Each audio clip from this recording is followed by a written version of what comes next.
Hello दोस्तों, I welcome you all to Rahul Sharma education. दोस्तों, NCERT की सीरीज़ में आज हम 5वें नंबर के चैप्टर को देख रहे हैं, जिसमें हम जनजातियों के बारे में देखेंगे, खानाबदोश लोगों के बारे में देखेंगे और एक ऐसे समुदाय के बारे में देखेंगे जो एक जगह बसे हुए थे।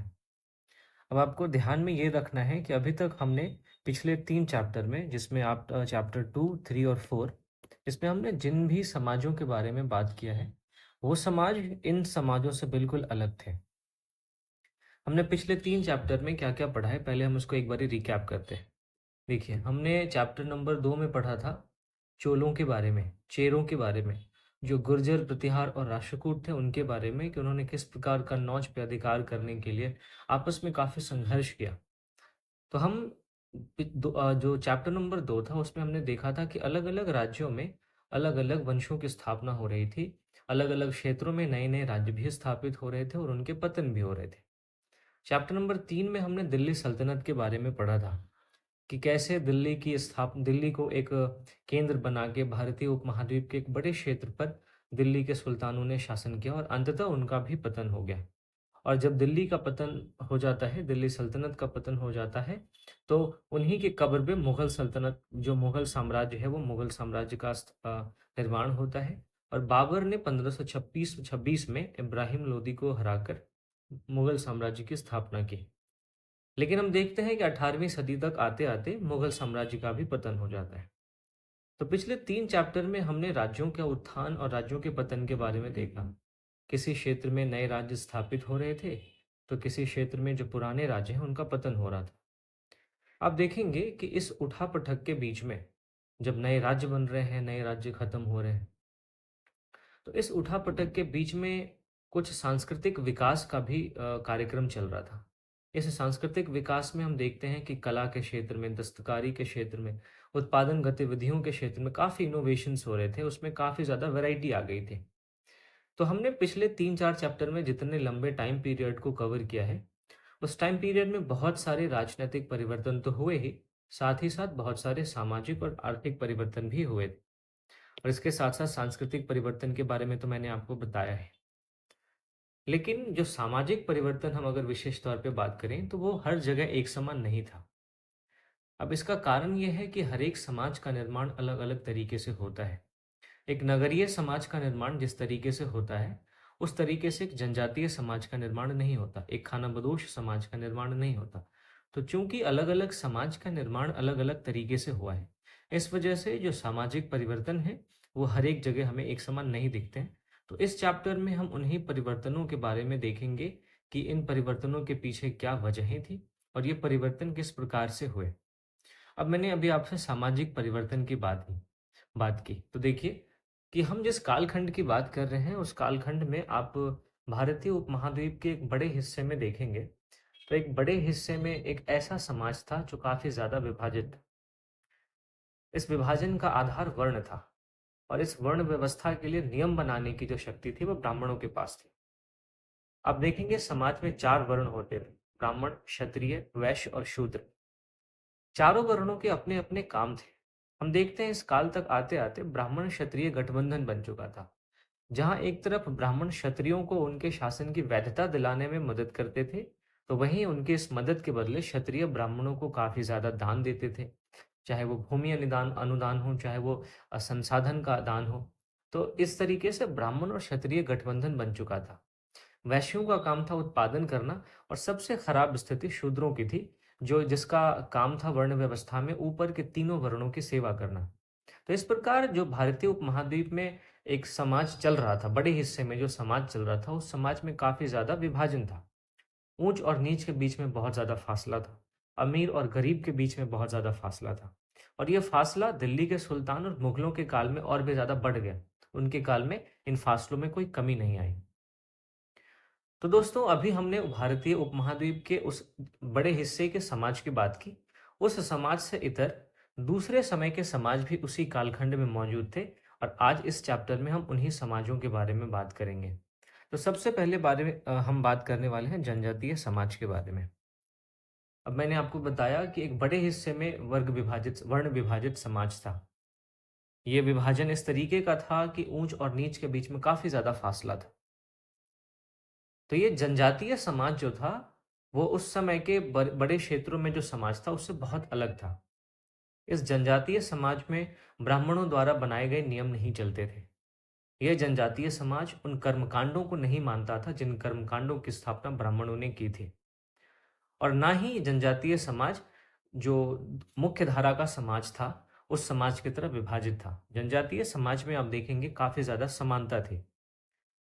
तो ऐसा समाज जहाँ पे सामाजिक नियम और कर्मकांड नहीं माने जाते थे, जो कर्मकांड ब्राह्मणों द्वारा सुझाए गए थे।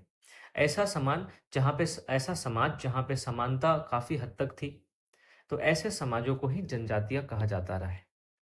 और इस समाज के लोगों को जनजाति और इस समाज को जनजातीय समाज कहा जाता रहा है। हम आप देखेंगे कि इस जनजातीय समाज के जो भी सदस्य थे, वो सदस्य आपस में एक दूसरे के साथ नातेदारी के बंधन से जुड़े होते थे। इंग्लिश में कहें तो किनशिप बॉन्ड कहते हैं इसको। इसका मतलब ये था कि प्रत्येक सदस्य किसी न किसी सदस्य का मतलब प्रत्येक 2 सदस्य एक दूसरे के किसी न किसी तरह से रिश्तेदार होते थे। आप देखेंगे कि ये जनजातियाँ जो थी वो कई तरीकों से अपना जीविकोपार्जन करती थी। कुछ जनजातियाँ खेती भी करती थी, कुछ जनजातियाँ शिकार भी करती थी, कुछ खाद्य संग्रह करती थी, तो कुछ पशुपालक थी। लेकिन अगर आप ओवरऑल देखेंगे, तो उनके आसपास जितने भी प्राकृतिक संसाधन मौजूद थे, उन प्राकृतिक संसाधनों का वो इष्टतम उपयोग कर पाए, इसके लिए वो इन सारी गतिविधियों का मिला-जुला रूप अपनाते थे। यानी कि वो ज़रूरत पड़ती थी तो शिकार भी करते थे, ज़रूरत पड़ती थी तो खाद्य संग्रह भी करते थे, पशुपालन भी करते थे और जब ज़रूरत पड़ती थी तो वो खेती भी करते थे। तो इन सारी गतिविधियों का मिला-जुला रूप अपनाते थे और अपने जीवन को सुचारू रूप से चलाते थे। कुछ जनजातियाँ ऐसी भी थी जो खानाबदोश थी। खानाबदोश जनजातियाँ ऐसी जनजातियाँ होती है दोस्तों जो एक जगह से दूसरी जगह पे घूमती रहती है, ठीक है? फिर जनजातीय समूह जो है, उनके अपने नियम होते थे और उनके अपने बनाए गए नियमों के आधार पर ही संसाधनों का बँटवारा होता था। आप देखेंगे कि जनजातीय समाज में निजी स्वामित्व की अवधारणा नहीं होती है। जनजातीय समाज में सामूहिक स्वामित्व होता है, सामुदायिक स्वामित्व होता है। तो इस तरीके से हमने देखा कि जनजातीय समाज का जीविकोपार्जन का तरीका क्या था, जनजातीय समाज कौन से समाज होते हैं। अब हम देखते हैं कि भारतीय उपमहाद्वीप में कहाँ-कहाँ पे कौन-कौन सी जनजातियाँ थी और ये जनजातियाँ किस तरीके से अपना जीवन यापन कर रही थी और किस तरीके से इनका टकराव होता है मुख्य समाज के लोगों से। तो हम देखेंगे कि भारतीय उपमहाद्वीप के अलग-अलग हिस्सों में बहुत सारी जनजातियाँ फली-फूली। अगर हम उनके निवास स्थान की बात करें, तो इनके निवास स्थानों में हम जंगलों को देखते हैं, पहाड़ों को देखते हैं, रेगिस्तान को देखते हैं और दूसरी दुर्गम जगहों पर ये जनजातियाँ निवास करती थी। अब चूंकि जंगलों, पहाड़ों और दूसरी दुर्गम जगहों पर क्षेत्र विस्तार के लिए अधिकार करना ज़रूरी होता है, तो जो जाति विभाजन पर आधारित समाज था, जहाँ पे बड़े-बड़े राज्य स्थापित थे, तो इन राज्यों के द्वारा जब अपना क्षेत्र विस्तार करने के लिए उन जंगलों में आक्रमण किया जाता था, उन जंगलों की तरफ वो बढ़ते थे, तो फिर जनजातियों का इस जाति विभाजन पर आधारित समाज के लोगों के साथ टकराव भी होता था।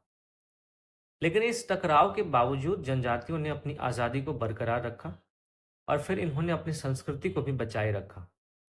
लेकिन होता क्या है कि जब टकराव होता है, तो कहीं न कहीं जंगलों से जो भी चीज़ों की ज़रूरत है, हमारे जाति विभाजन पर आधारित समाज को, उसकी पूर्ति भी ज़रूरी होती है। तो जाति पर आधारित समाज और जनजातीय समाज इन दोनों के बीच टकराव तो था ही साथ दोनों अपनी-अपनी ज़रूरतों के लिए एक दूसरे समाज पर निर्भर भी थे। तो इस टकराव और निर्भरता के मिश्रण ने क्या किया, इन दोनों ही समाज को प्रभावित किया। आप देखेंगे जनजातीय समाज में भी जाति विभाजन पर आधारित समाज के कुछ लक्षण आ जाएँगे। जैसे बड़े-बड़े मुखिया अस्तित्व में आ जाएँगे और इन मुखियाओं के द्वारा बड़े-बड़े क्षेत्रों पर नियंत्रण कर लिया जाएगा। वहीं जनजातीय समाज ने जाति विभाजन पर आधारित समाज को भी प्रभावित किया।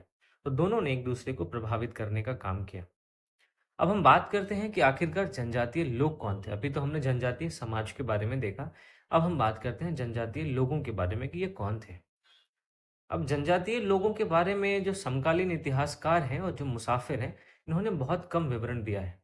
आप देखेंगे कि हमारा जो इतिहास लिखने का तरीका है, वो इस तरीके का है कि मुख्यतः शासकों को केंद्र में रखकर ही, शासकों की नीतियों को केंद्र में रखकर ही इतिहास लिखा जाता है। जो समाज के निम्न तबके के लोग हैं, उनके इतिहास को अक्सर नज़रअंदाज किया जाता है। तो उस काल के इतिहासकारों ने भी जनजातियों के बारे में हमें बहुत कम जानकारी दी है। इसके अलावा जनजातीय लोग भी अपना लिखित दस्तावेज नहीं रखते थे, तो इसलिए जनजातीय लोगों के बारे में जानकारी इकट्ठा करना एक मुश्किल काम है। लेकिन जनजातीय लोग लिखित दस्तावेज नहीं रखने के बाद वो क्या करते थे कि उनके जो भी रीति रिवाज थे, उनको मौखिक रूप से वो एक पीढ़ी से दूसरी पीढ़ी में स्थानांतरित करते रहते थे। एक पीढ़ी से दूसरी पीढ़ी में वो बातें पहुंचाते रहते थे। तो आज के इतिहासकार जब भी जनजातियों का इतिहास लिखते हैं, तो इन्हीं मौखिक परंपराओं का इस्तेमाल करते हैं, और जो भी मौखिक परंपराओं में कही गई बातें हैं, उन बातों के आधार पर वो जनजातीय समाज का इतिहास लिखते हैं या जनजातियों का इतिहास लिखते हैं। अब जनजातीय लोग भारत के लगभग हर क्षेत्र में पाए जाते थे, और इन जनजाति का इलाका और प्रभाव दोनों समय के साथ बदलता रहता था। ऐसा नहीं है कि अगर कोई एक जनजाति उत्तर पूर्व में रह रहा है या मध्य भारत में रह रहा है तो वो हमेशा वहीं पे रहेगा। मान लीजिए मध्य भारत में कोई समस्या उत्पन्न हो गई, तो वो जनजाति एक जगह से दूसरी जगह पे पलायन कर जाते थे और फिर दूसरे जगह पे जाके अपना प्रभाव स्थापित करते थे। तो जनजातियों का इलाका और प्रभाव ये दोनों बदलते रहते थे। अब बहुत सारी ऐसी शक्तिशाली भी जनजातियां थी जिन्होंने बड़े-बड़े इलाकों पे अपना नियंत्रण स्थापित कर लिया था। इसी तरह की एक जनजाति थी खोखर जनजाति, जो कि 13वीं और 14वीं सदी के दौरान बहुत ज़्यादा प्रभावशाली हो गई थी। बाद में पंजाब में आप देखेंगे खोखरों के बाद गख्खर लोग ज़्यादा महत्वपूर्ण हो गए।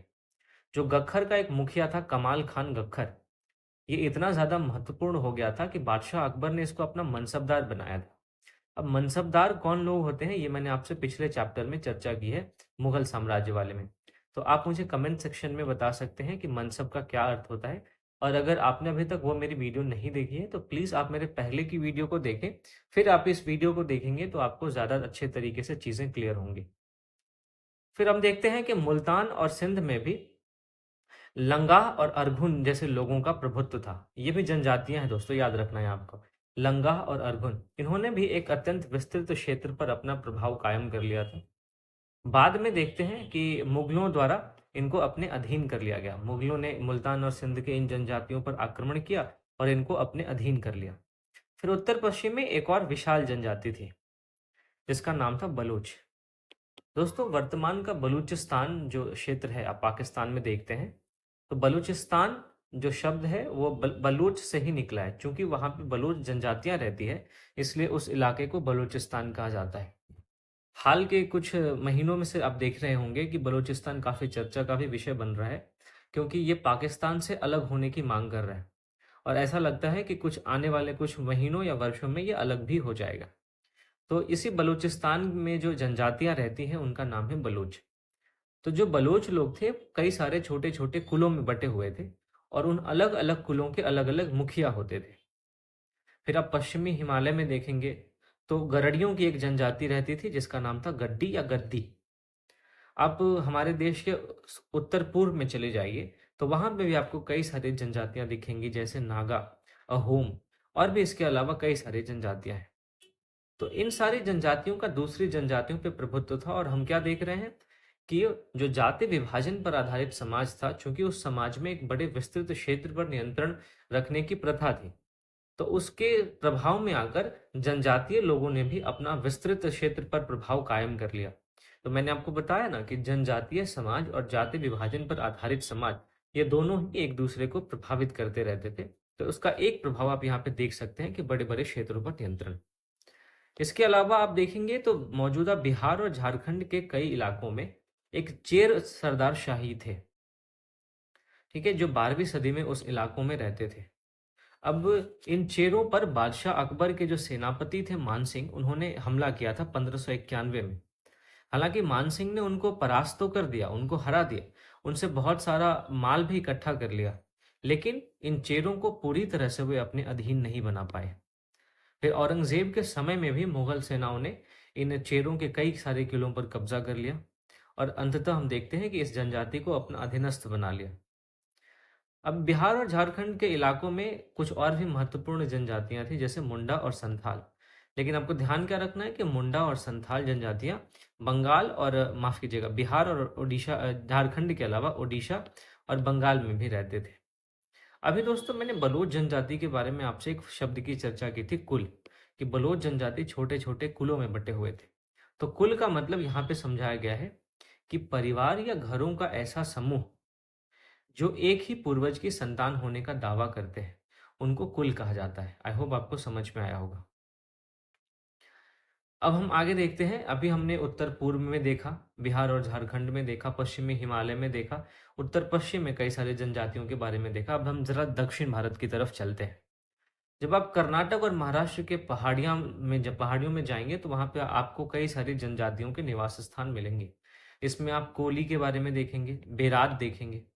कोली लोग तो गुजरात के भी कई इलाकों में रहते थे। इसके अलावा कोली और बेरात के अलावा कुछ और भी जनजातियां थी, जैसे कोरागा है, वेतर है, मारवाड़ है। ये सब जनजातियां भी इन पहाड़ियों के बीच में रहती थी और इनकी काफी ज्यादा आबादी भी थी। फिर पश्चिमी और मध्य भारत में भील नाम की एक जनजाति थी। 16वीं सदी तक हम आते आते देखते हैं कि इनमें से भीलों के जो कई सरदार थे, उनमें से कई तो जमींदार बन गए थे। और फिर भीलों के कई कुल शिकारी और संग्राहक भी बने रहे। मतलब कि भीलों की जनजाति में कुछ लोग तो एक तरफ काफी ज्यादा उन्नति करके जमींदार भी बन गए, वहीं भीलों की जनजाति के बहुसंख्यक लोग जो थे वो शिकारी और खाद्य संग्राहक भी बने रहे। अब देखेंगे कि मौजूदा छत्तीसगढ़ में, मध्य प्रदेश में, महाराष्ट्र में और आंध्र प्रदेश में गोंड लोग बहुत ज्यादा तादाद में फैले हुए थे। दोस्तों, अगर मैं अब वर्तमान परिप्रेक्ष्य में बात करूं तो उत्तर पूर्व के जो हमारे राज्य हैं, वहाँ पे बहुत सारी जनजातियाँ रहती हैं और इन जनजातियों के संरक्षण के लिए एक 6वीं अनुसूची बनाई गई है। ठीक है? इन 6वीं अनुसूची में आपको 4 राज्य देखने को मिलते हैं। इनको हम एएम-टीएम राज्य कहते हैं। इसमें आप असम है, मेघालय है, त्रिपुरा है और मिज़ोरम है। इन 4 राज्यों में जो भी जनजातियाँ रहती हैं, उन जनजातियों की संस्कृतियों के संरक्षण के लिए 6वीं अनुसूची बनाई गई है। इसके अलावा आप देखेंगे कि एक इनर लाइन परमिट का भी कॉन्सेप्ट लाया गया है। इस इनर लाइन परमिट के माध्यम से जनजातीय क्षेत्रों में किसी भी दूसरे क्षेत्र के व्यक्ति को केवल सीमित समय के लिए रहने की इजाजत दी जाती है या आवास करने की इजाजत दी जाती है। इसके अलावा हमारे देश के और भी 10 ऐसे राज्य हैं जहां पे अनुसूचित क्षेत्र पाए जाते हैं और ये अनुसूचित क्षेत्र इस आधार पे बनाए जाते हैं कि वहां पे अनुसूचित जनजातियां यानी शेड्यूल कास्ट पाई जाती है। तो ये मैंने वर्तमान परिप्रेक्ष्य में आपको कुछ जानकारी दी है। तो दोस्तों, अभी हमने जनजातीय समाज के बारे में देखा, हमने जनजातीय लोगों के बारे में देखा। अब आइए हम खाना बदोश और घुमंतू लोगों के बारे में बात करते हैं कि वो किस तरीके से रहते थे। देखिए, खाना बदोश का मतलब होता है एक जगह से दूसरे जगह पे घूमते रहते थे, घूमते रहने वाले। और ये जो घूमते थे वो अपने जानवरों को साथ लेके घूमते थे। इन जानवरों से उनको दूध मिलता था और भी बहुत सारे पशुचारी उत्पाद, जैसे कि ऊन हो गया। बहुत सारे जानवरों को मांस के लिए भी रखा जाता था, उनका मांस खाया जाता था। तो ये सारे पशुचारी उत्पाद इनको मिलते थे। तो इन उत्पादों का ये खाना बदोश लोग क्या करते थे, जब एक जगह से दूसरे जगह पे जाते थे तो वहां पे जो खेतीहर गृहस्थ थे, जो अनाज उपजाते थे, कपड़े बनाते थे, बर्तन बनाते थे, उनके साथ ये अपने उत्पाद जो कि इनको अपने जानवरों से मिलते थे देते थे और फिर उन गृहस्थ समाज से अनाज, कपड़े ये सब ले लेते थे। तो इस तरीके से आप देखते हैं कि खाना बदोश और घुमंतू लोग एक प्रकार के वस्तु विनिमय प्रणाली के आधार पर अपनी ज़रूरतों को पूरा करते थे। ठीक है? जानवरों पर ये खाना बदोश लोग सामान की ढुलाई का भी काम करते थे और इससे भी इन्हें काफ़ी ज़्यादा मदद मिलती थी। फिर जब ये एक जगह से दूसरी जगह पर आते जाते, तो ये क्या करते थे कि ढुलाई के काम के दौरान कहीं पे अगर उनको ज़रूरत की सामान दिखती, तो वो उन ज़रूरत के सामानों की खरीद-फरोख्त भी कर लेते थे। अगर हम खाना बदोश के सबसे महत्वपूर्ण व्यापारी खाना बदोश के बारे में बात करें, तो वो थे बंजारा। कई सारी मूवीज़ में भी इनकी चर्चा है, आपने देखा होगा। तो बंजारा लोग एक कारवां के साथ चलते थे। कारवां मतलब बहुत सारे लोगों का समूह। तो बंजारा लोगों के कारवां को टांडा कहा जाता था। अब बंजारों की चर्चा सुल्तान अलाउद्दीन खिलजी ने भी की है, क्योंकि जो अलाउद्दीन खिलजी था वो नगर के बाजारों तक अनाज की ढुलाई के लिए इन्हीं बंजारों का इस्तेमाल करता था। फिर बादशाह जहांगीर ने भी अपने कुछ संस्मरणों में लिखा है कि बंजारे अलग अलग इलाकों से बैलों पे अनाज ले जाते थे और इन अनाजों को शहरों में जाके बेचते थे। साथ ही साथ जब भी सैन्य अभियान होता था, तो सैनिकों के भोजन के लिए जो खाद्यान्न की ढुलाई का काम होता था, वो भी यही बंजारा लोग करते थे। तो इस तरीके से आप देख रहे हैं कि बंजारा एक महत्वपूर्ण व्यापारी खानाबदोश थे, जिन्होंने कि शासकों की भी मदद की और उनके सेनाओं की भी मदद की। अब 17वीं सदी में एक अंग्रेज व्यापारी थे पीटर मुंडी, उन्होंने बंजारों के बारे में यहाँ पे वर्णन किया है, ठीक है? तो ये आप पढ़ सकते हैं, ये हमारे लिए बहुत ज़्यादा ज़रूरी नहीं है। चलिए, आगे बढ़ते हैं। बंजारों के अलावा दोस्तों खानाबदोशों में कई सारी पशुचारी जनजातियां भी थी, जो क्या करती थी? ये मवेशी और घोड़ों को पालने का काम करती थी। और जब ये पाल पोस के जानवरों को बड़े कर लेते थे, तो फिर उन संपन्न लोगों के हाथ में उन्हें बेच दिया करते थे, जिन संपन्न लोगों के द्वारा इन जानवरों को खरीदने की इच्छा जाहिर की जाती थी। इसके अलावा बहुत सारे छोटे-मोटे फेरी वाले की भी जातियाँ होती थी। ये फेरी वाले क्या करते थे, एक गाँव से दूसरे गाँव तक भ्रमण करते थे। ये लोग बहुत सारी चीज़ें बनाते थे, जैसे रस्सी हो गया, सरकंडे की चीज़ें हो गई, फूस की चटाई हो गई, और इन सब चीज़ों को बना के वो एक गाँव से दूसरे गाँव भ्रमण कर के उसको बेचते रहते थे। कभी-कभी तो भिक्षुक लोग भी घुमंतू सौदागरों का काम करते थे, ये आप ध्यान में रखेंगे। और फिर कुछ ऐसी भी जातियाँ थी, जो नर्तक थी, यानी नाच करती थी, गायन करती थी, और कुछ सर्कस करने वाली भी जातियाँ होती थी, जो अलग-अलग नगरों में जाते, अलग-अलग गाँवों में जाते और अपने कला का प्रदर्शन करके कमाई करते थे। तो ये दोस्तों हमने खानाबदोश जनजातियों के बारे में देखा कि वो किस प्रकार से रहते थे। देखिए, किसी भी किताब को पढ़ने का सही तरीका ये होता है कि आप जो भी जानकारी पढ़ रहे हैं, अभी फॉर एग्ज़ाम्पल मैंने यहाँ से लेके यहाँ तक जो भी जानकारी पढ़ा, तो आपके दिमाग में हमेशा ये बात होनी चाहिए कि आप ये जानकारियाँ किस हेडिंग के अंतर्गत पढ़ रहे हैं। अगर वो आपको शीर्षक याद नहीं होगा, तो फिर ये सारी चीज़ें आपके दिमाग में फिट नहीं बैठ पाएँगी। फिर ये सारे क्या हो जाएँगे, अलग-अलग फैक्ट्स बन जाएँगे। लेकिन अगर आपको ये ध्यान में है कि आप किस शीर्षक के तहत ये सारी चीज़ें पढ़ रहे हैं, तो फिर ये चीज़ें आपके ज़हन में ठहर जाती हैं। तो अभी हम खानाबदोश लोगों के बारे में, घुमंतू लोगों के बारे में देख रहे थे कि वो किस तरीके से जीते थे। तो उनके जीवन जीने के तरीकों के बारे में हमने अभी इतनी सारी बातें पढ़ी। अब हम देखते हैं कि हमारा समाज किस तरीके से बदला। समाज में नई जातियों और नई श्रेणियों का उदय हुआ। तो हम उसके बारे में बात करेंगे। अब देखिए, जैसे-जैसे अर्थव्यवस्था और समाज की ज़रूरतें बढ़ती हैं, नए लोगों की ज़रूरत पड़ती है ना?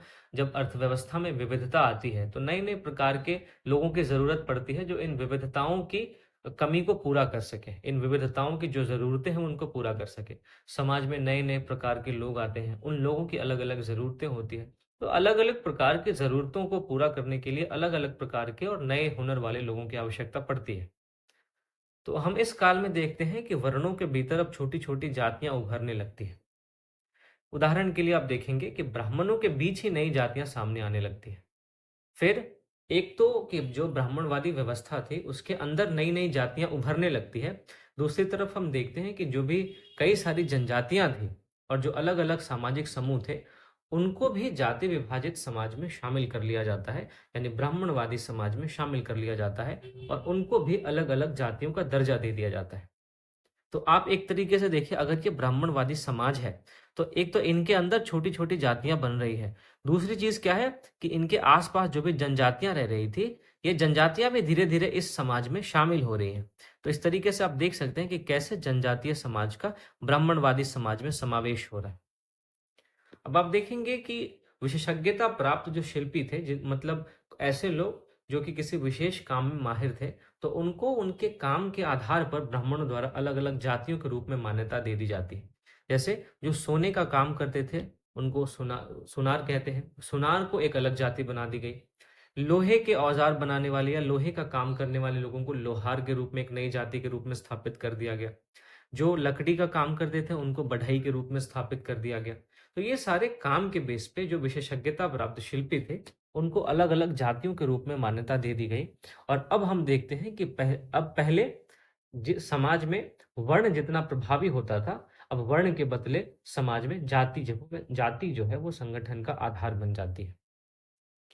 तो जाति पर विचार विमर्श जो है, यहाँ पे एक तमिलनाडु के तिरुचिरापल्ली ताल्लुक में जो उय्याकोंडन उद्यार के 12वीं शताब्दी के अभिलेख में ब्राह्मणों की एक सभा के विचार विमर्श का वर्णन मिलता है। इसमें रथकारों के बारे में बात है कि रथकारों की सामाजिक स्थिति पर विचार विमर्श हो रहा है। तो इसमें रथकार क्या-क्या करते थे? उनके बारे में इस अभिलेख में बताया गया है। अब आप देखिए, हमने देखा कि ब्राह्मणों के भीतर ही नई-नई जातियाँ उभरने लगी। 11वीं और 12वीं सदी तक आते-आते हम देखते हैं कि क्षत्रियों के बीच में जो नए-नए राजपूत गोत्र थे, उनकी ताकत में काफ़ी इज़ाफ़ा होता है। इन गोत्रों में आप हूण के बारे में देखेंगे, चंदेल के बारे में देखेंगे, चालुक्य के बारे में देखेंगे और भी कुछ ऐसे लोगों के बारे में देखेंगे जो अलग वंश परंपरा से आते थे। और इनमें से कुछ तो राजपूत ऐसे थे जो कि पहले जनजातियों में आते थे और बाद में इनको राजपूत मान लिया गया। अब धीरे-धीरे इन्होंने पुराने शासकों की जगह ले ली और विशेषतः ऐसे क्षेत्रों में जहाँ पे कृषि ज़्यादा प्रधान थी। और यहाँ पे फिर कई तरह के परिवर्तन हो रहे थे और शासकों ने फिर शक्तिशाली राज्यों के निर्माण में अपनी संपदा का इस्तेमाल किया। तो हम क्या देख रहे हैं कि 11वीं और 12वीं शताब्दी में राजपूतों के बीच में भी जनजातियों का समावेश हो रहा है और कई सारी जनजातियां राजपूतों के रूप में स्थापित हो गई। और फिर इन जनजातियों ने राजपूतों के रूप में अपने आप को स्थापित करने के बाद पुराने शासकों की जगह ली और फिर शक्तिशाली राज्यों का निर्माण किया। ठीक है? फिर शासकों के रूप में राजपूत गोत्रों के उदय के उदाहरण का अब जनजातीय लोगों ने क्या किया? अनुसरण किया। हम देखते हैं कैसे। देखिए, ब्राह्मणों के समर्थन से कई सारी जनजातियों को जाति व्यवस्था का हिस्सा बना लिया गया, क्योंकि ब्राह्मण ही वो नियम कानून बनाते थे जिन नियम कानूनों के आधार पे जो जाति विभाजित समाज था वो चलता था। लेकिन अभी भी आप देखेंगे कि जो प्रमुख जनजातीय परिवार था वो ही शासक वर्ग में शामिल हो पाया। मैंने अभी आपको बताया था ना कि राजपूतों में जो जनजातियां थे वो भी शामिल हो रहे थे और फिर इन्होंने कई सारे पुराने शासकों की जगह ले ली और शक्तिशाली राज्यों का निर्माण किया। तो ऐसी जनजातियां जो शासक वर्ग में शामिल हुई वो बहुत कम थी और जनजातियों की जो बहुसंख्यक आबादी थी उनको समाज की छोटी जातियों में ही जगह मिल पाती है।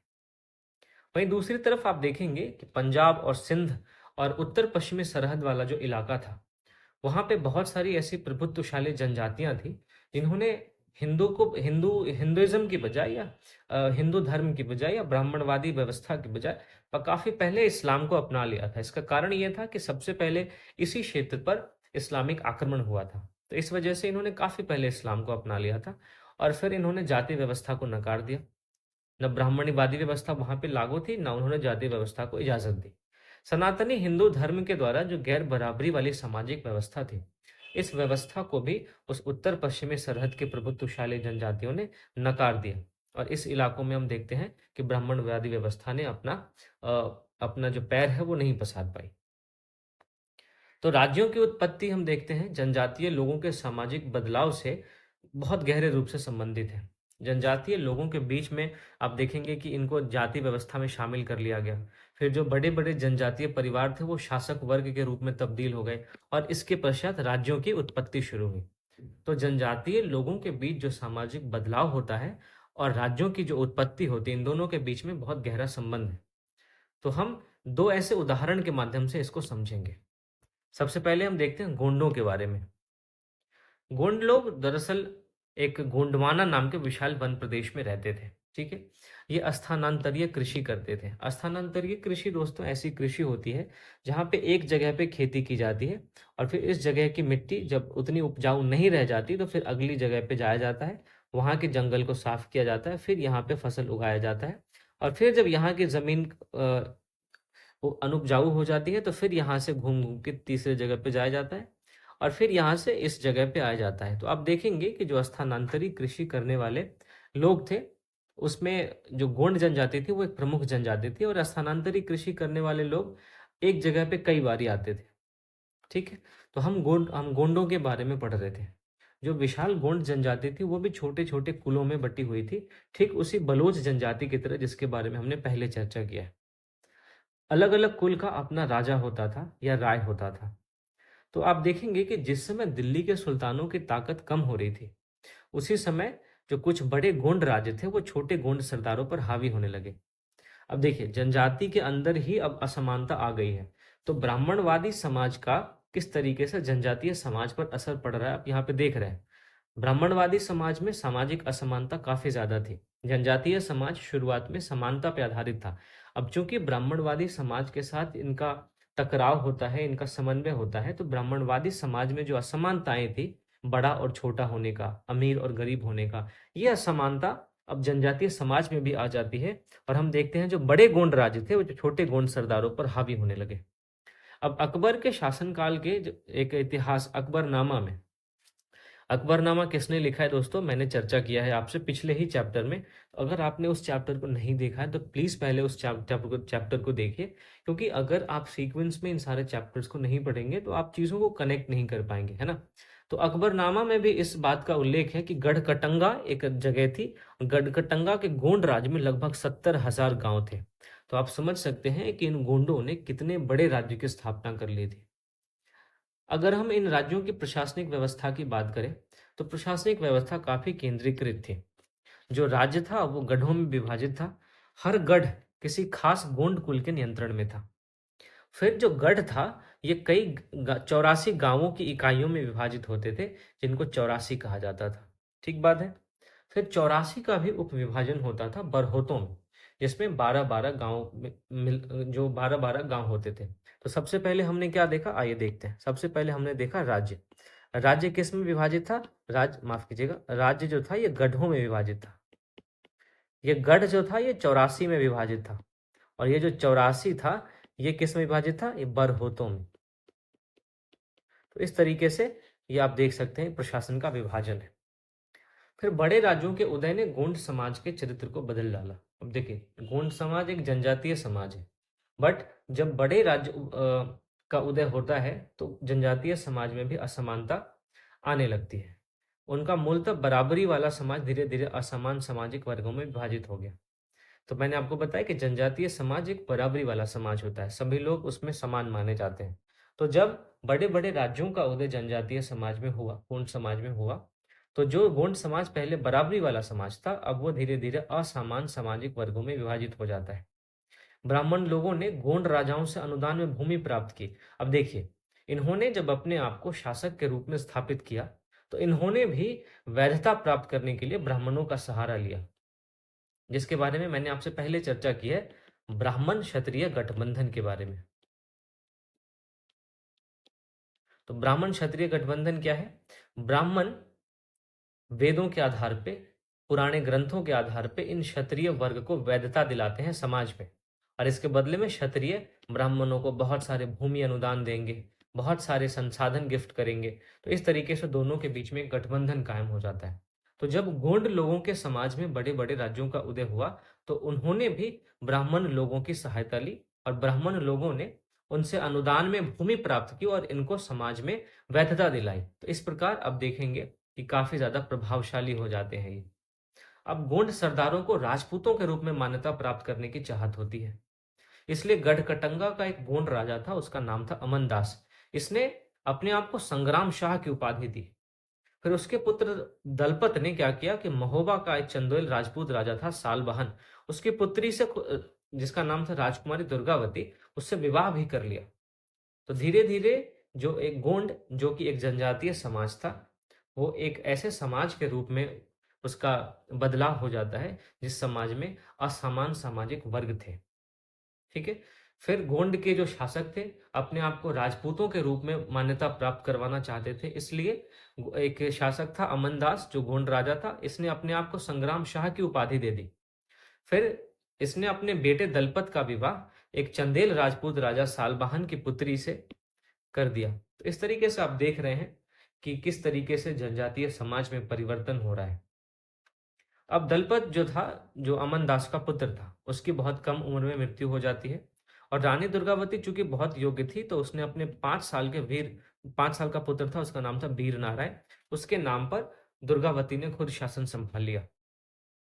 और दुर्गावती के समय में आप देखेंगे कि राज्य का और भी ज्यादा विस्तार होता है।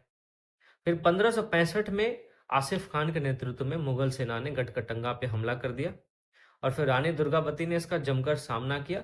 हालांकि रानी दुर्गावती हार जाती है, लेकिन रानी दुर्गावती ने समर्पण करने की बजाय मर जाना बेहतर समझा, और रानी दुर्गावती का पुत्र भी तो उसके बाद ही तुरंत लड़ता हुआ मर गया।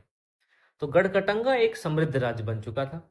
गढ़कटंगा में हाथियों को पकड़ने और दूसरे राज्यों में निर्यात करने की काफी परंपरा थी, तो इस वजह से गढ़कटंगा के लोगों ने काफी अच्छा खासा धन कमाया। और फिर जब मुगलों ने गोंडों को हराया तो उन्होंने लूट में बेशकीमती सिक्के और हाथी बहुतायत में हथियार लिए।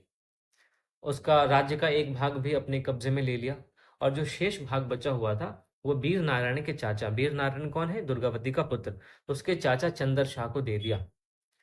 हालांकि गढ़कटंगा के पतन के बावजूद जो गोंड राज था वो कुछ समय तक चलता रहा, लेकिन वो काफी कमजोर हो जाते हैं बाद में, और फिर शक्तिशाली बुंदेलों और जो मराठों के खिलाफ उनके संघर्ष है वो असफल रहते हैं और गोंड साम्राज्य की समाप्ति हो जाती है। तो हमने गोंड के बारे में पढ़ा, गढ़कटंगा के बारे में पढ़ा कि किस प्रकार एक जनजातीय समाज जो छोटे क्षेत्रों में सीमित था, उस समाज पे जब जाति आधारित समाज का प्रभाव पड़ता है, तो उन्होंने अपने आप को राज्य के रूप में तब्दील कर लिया। उस राज्य पे एक शासक होता था और ये शासक ने अपने आप को राजपूतों के रूप में प्रतिस्थापित करने के लिए अलग अलग उपाधियां ली, राजपूतों की बेटियों से अपने पुत्र का विवाह करवाया, और लास्ट में गढ़कटंगा, जिसकी चर्चा अकबरनामा में भी है, ये 70,000 गांवों का समूह था, उस गढ़कटंगा राज्य का पतन हो जाता है। ऐसा ही एक और जनजातीय राज्य था अहोम, जो कि काफी शक्तिशाली था। अहोम लोग दरअसल म्यांमार से आए थे और 13वीं सदी में ब्रह्मपुत्र घाटी में बस गए थे। उन्होंने भुइयां, जो वहां के भूस्वामी थे, उनको भुइयां कहा जाता था। तो म्यांमार से आए थे वो, उन्होंने भुइयां लोगों की पुरानी राजनीतिक व्यवस्था का दमन करके नए राज्य की स्थापना की। जिस जगह पे अहोम आए, वहां पे पहले भुइयां यानी भूस्वामी लोगों का प्रभुत्व था, तो उन्होंने इन भूस्वामियों को पराजित किया, उनका दमन किया, और फिर वहां पे एक नए अहोम राज्य की स्थापना की। 16वीं सदी के दौरान उन्होंने देखे, आप देखेंगे कि चुटियों और कोच हाजो, इन दोनों राज्यों को अपने राज्य में मिला लिया, और भी जितनी जनजातियां थी अहोमों के आसपास, उन सारी जनजातियों को उन्होंने अपने अधीन कर लिया, और फिर अहोमों ने एक बड़ा राज्य बनाया।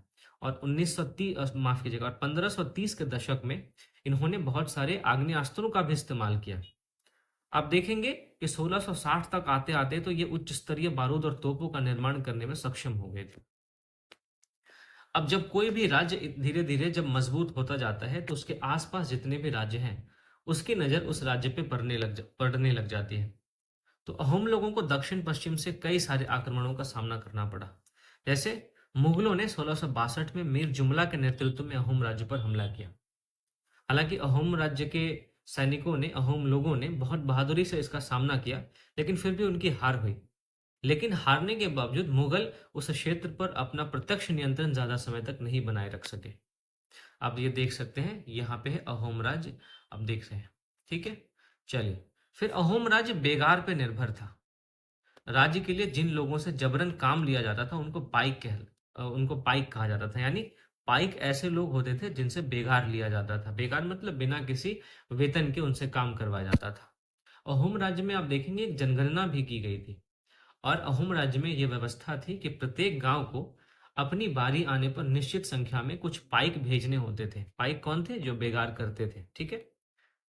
तो इस तरीके से हम देखते हैं कि जनगणना के बाद जो सघन आबादी वाले इलाके थे, वहां से कम आबादी वाले इलाके में लोगों को स्थानांतरित किया गया था। तो इस प्रकार जनजातीय व्यवस्था, जो कि कुल के आधार पर होती थी, नातेदारी के बंधनों से एक दूसरे से जुड़ी होती थी, तो वो अब कुल जो थे वो टूट गए। और 17वीं शताब्दी का पूर्वार्ध पूरा होते होते प्रशासन काफी ज्यादा केंद्रीकृत हो चुका था। ये आप ध्यान में देंगे। अहोम साम्राज्य में लगभग सभी वयस्क पुरुषों को युद्ध के दौरान सेना में अपनी सेवाएं देनी होती थी, और जब वो युद्ध नहीं लड़ रहे होते थे तो उस समय वो बांध बनाते थे, सिंचाई व्यवस्था के निर्माण में, या जो भी सार्वजनिक कार्य होते थे उनमें जुटे रहते थे। अहोम लोगों ने चावल की खेती के नए तरीके भी इजाद किए, ये आपको ध्यान में रखना है। अब अहोम समाज कुलों में विभाजित था, इन कुलों को खेल कहा जाता था, ठीक है। देखिए, अहोम साम्राज्य में दस्तकारों की बहुत कम जातियां थी, इसलिए अहोम क्षेत्र में दस्तकार निकटवर्ती क्षेत्र से आए थे। अब जहां पे भी समाज में मान लीजिए जो जरूरत है, उस जरूरत को पूरा करने के लिए अगर लोग नहीं है, तो वहां से, तो उस समाज में दूसरे जगह से लोगों को बुलाया जाता है। तो अहोम साम्राज्य में जो दस्तकारों की चूंकि कमी थी, दस्तकारों की जातियां कम थी, तो दस्तकार निकटवर्ती क्षेत्रों से आए थे। जो अहोम समाज कुलों में विभाजित था, जिसको खेल कहा जाता था, तो खेल के नियंत्रण में कई सारे गांव होते थे। किसानों को ग्राम समुदाय के द्वारा जमीन दी जाती थी, और बिना समुदाय की सहमति के राजा भी इस ज़मीन को वापस नहीं ले सकता था, तो यहाँ पे ग्राम समुदाय इतना ज़्यादा मजबूत था। इस बात को आप समझेंगे। शुरुआत में आप देखेंगे कि जो अहोम लोग थे, वो अपने जनजातीय देवताओं की उपासना करते थे। लेकिन 17वीं सदी के पूर्वार्ध में ब्राह्मणों के प्रभाव में बढ़ोतरी हुई। मैंने आपको बताया कि ब्राह्मण जब भी किसी समाज के वर्ग को समाज में वैधता दिलाने की बात होती है, तो ब्राह्मण हमेशा आगे बढ़ के आते हैं। ब्राह्मण उस वर्ग को समाज में वैधता दिलाते हैं और इसके बदले में बहुत सारे वो फायदे उठाते हैं। तो ब्राह्मणों के प्रभाव में जब बढ़ोतरी हुई, तो फिर मंदिरों और ब्राह्मणों को राजा के द्वारा भूमि अनुदान में दी जाती है। शिव सिंह एक राजा थे, उनके काल में हिंदू धर्म वहां का प्रधान धर्म बन गया। अब बताइए, जो समाज एक जनजातीय समाज था, वहां पे अब हिंदू धर्म प्रधान धर्म बन गया। वहां पे मंदिर बनने लगे, ब्राह्मणों को भूमि अनुदान दिए जाने लगे। लेकिन अहोम राजाओं ने हिंदू धर्म को अपनाने के बाद अपनी पारंपरिक आस्थाओं को पूरी तरह से नहीं छोड़ा था। देखिए, मैंने अभी आपको बताया कि वहां पे ब्राह्मणों के प्रभाव में बढ़ोतरी होती है, हिंदू धर्म प्रधान धर्म बन जाता है, लेकिन इसके बावजूद जो अहोम थे, उन्होंने अपनी पारंपरिक आस्थाओं को पूरी तरह से नहीं छोड़ा था। अहोम समाज एक अत्यंत परिष्कृत समाज था। परिष्कृत का मतलब साफ सुथरा। यहाँ पे कवियों और विद्वानों को भी जमीन अनुदान में दी जाती थी। जो नाट्य कर्म है उसको प्रोत्साहन दिया जाता था, यानी जो प्ले होता है उसको प्रोत्साहन दिया जाता था। संस्कृत की काफी महत्वपूर्ण कृतियों का स्थानीय भाषा में अनुवाद भी किया गया। बुरुंजी नामक एक ऐतिहासिक कृति को पहले अहोम भाषा में और फिर असमिया में लिखा गया था। तो इस तरीके से हम देखते हैं अहोम साम्राज्य के बारे में, कि अहोम साम्राज्य में किस तरीके से, जो कि म्यांमार से एक जनजाति के रूप में आए थे, उन्होंने अपने आप को इतना ज्यादा शक्तिशाली बना लिया कि अपने आसपास की सारी जनजातियों पर उन्होंने कब्जा कर लिया और एक बड़े साम्राज्य की स्थापना की। एक ऐसा साम्राज्य जो कि जिस पर नियंत्रण करने के लिए मुगलों ने भी अपनी इच्छा जताई। हालांकि मुगल पूरी तरह से सफल नहीं। अब दोस्तों, यहाँ पे एक चीज थी जो मैं आपको बताना चाहता था। ये देखिए, असम में लचित बोरफुकन ने मुगल सेना को हराया। मैंने आपको बताया कि मुगलों ने मीर जुमला के नेतृत्व में अहोम साम्राज्य पे आक्रमण किया था। तो लचित बोरफुकन जो थे, वो अहोम सेना के सेनापति थे। 1671 में दरअसल सरायघाट के युद्ध में लचित बोरफुकन ने मुगल शासक औरंगजेब की सेना को पराजित किया था। मुगल सेना के पास बहुत ज्यादा घुड़सवार, तीरंदाज और सैनिक थे और इसका नेतृत्व अंबर के शासक राम सिंह के द्वारा किया गया था। लेकिन लचित बोरफुकन ने अपने सैन्य कौशल से इस मुगल सेना के विस्तार पर रोक लगा दी और नौसेना द्वारा ब्रह्मपुत्र नदी में लड़ी गई यह लड़ाई इतिहास में सरायघाट के युद्ध के नाम से प्रसिद्ध है, जिसमें लचित बोरफुकन ने मुगल सेना को पराजित किया था। तो ये आप ध्यान में रखेंगे।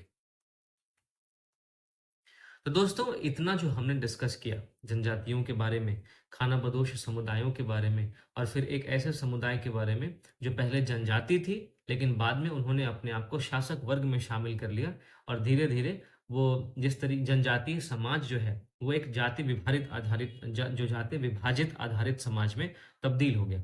तो इस पूरी चर्चा का निष्कर्ष क्या है? देखिए, हमने अभी तक जिस भी युग की चर्चा की हमने, उस युग के दौरान उपमहाद्वीप में काफी सारे सामाजिक परिवर्तन हुए। एक छोटे से जनजाति का अपने सामाजिक अवस्था में परिवर्तन करके जाति व्यवस्था में शामिल होना, अपने आप को शासक वर्ग में शामिल करना, ये क्या है? ये सभी सामाजिक परिवर्तन है।